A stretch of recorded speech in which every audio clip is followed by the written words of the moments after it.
सिंधी संगत जी 7वीं international Sindhi nursery rhyme चटाभेटी जो नतीजो अची वियो आहे। 40 इनाम मिली रहिया आहिनि, जंहिंमां 20 इनाम थींदा कंप्यूटर टैबलेट्स ऐं 20 स्मार्ट वॉचिस। खटंदड़नि खे इनाम त मिलंदा ई, पर उन्हनि खां सवाइ उन्हनि जो वीडियो ईंदो यूट्यूब चैनल ते। उहो त सभिनी जो ईंदो, सभिनी जा वीडियोज़ जिन बि पार्टिसिपेट कयो आहे सभिनी ॿारनि जा वीडियोज़ ईंदा असांजे यूट्यूब चैनल ते www.youtube.com/सिंधी संगत किड्स ते। सभिनी ॿारनि खे पार्टिसिपेशन सर्टिफिकेट्स बि मिलंदा। हिन दफ़े असांखे 1700 खां वधीक वीडियोज़ मिलिया आहिनि ऐं जेके शहर आहिनि, टोटल शहर जिन पार्टिसिपेट कयो इहे 230 आहिनि। पर 230 वॾी ॻाल्हि कान अथव, छाकाणि जो सॼे भारत में 4000 खां वधीक शहर आहिनि, त पोइ सिंधी त सभिनी शहरनि में पखिड़ियल आहिनि। असांजी इहा ई कोशिशि रहंदी त ईंदड़ असांजी चटाभेटीअ बारे में तव्हीं सभई पंहिंजे आस पास वारनि शहरनि खे ज़रूरु ॿुधाईंदा।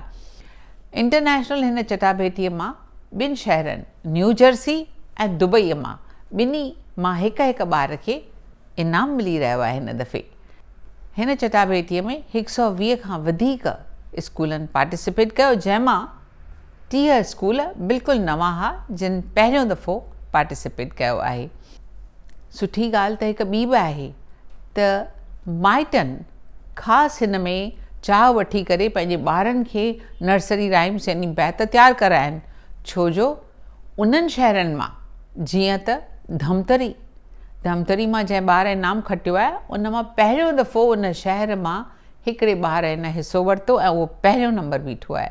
इन खां सवाइ मंडला ऐं हनुमानगढ़ ऐं खेरतल, इन्हनि शहरनि मां बि जेके नाला असीं पहिरियों दफ़ो था ॿुधूं उन्हनि मां बि ॿारनि हिसो वरितो आहे। असांखे पक आहे त इहो जेको अंदाज़ आहे, जेको तइदाद आहे, सो ईंदड़ साल वधीक वधंदो। असांखे वॾी ख़ुशी आहे त असांजा ॿार हिन नमूने में सिंधी ॻाल्हाइणु सिखंदा।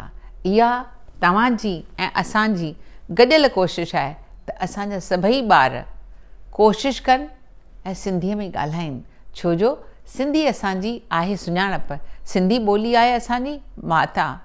सिंधी आहियां, सिंधी आहियां, सिंधी मुंहिंजी ॿोली, कीअं विसारियां ॿोली, जंहिंमें माउ ॾिनी मूंखे लोली। अचो त गॾिजी पंहिंजी माता खे, पंहिंजी सुञाणप खे क़ाइमु रखूं। जय झूलेलाल।